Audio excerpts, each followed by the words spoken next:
On September 23rd, 1864, 6 men of Mosby's Rangers were captured by federal cavalry.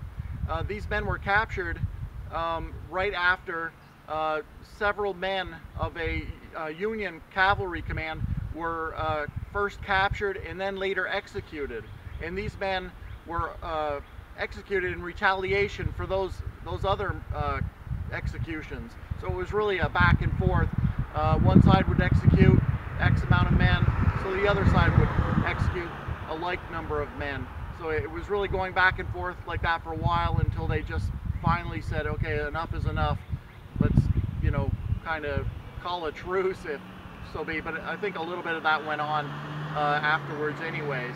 But in this particular case, one of the Confederates under Mosby that was captured, his name was William Overby. And he was actually hung with another Confederate right here on Richardson's Hill. Now, the interesting thing about this, in our archives at the museum, we have a diary of a Captain Charles H. Thayer of the 1st Rhode Island Cavalry. He was one of the cavalry officers that was present at the execution.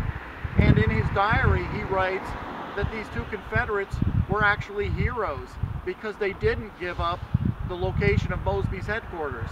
They weren't involved in the execution of those federal troops and the officer, but they were ridden down later on and captured. And they decided that it would be better to suffer death than give up the location of Mosby and his Rangers.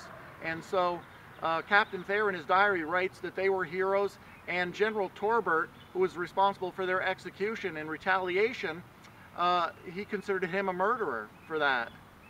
So it's really interesting to see the diary of a Union officer call 2 Confederates from Mosby's commands heroes and his own commanding officer a murderer.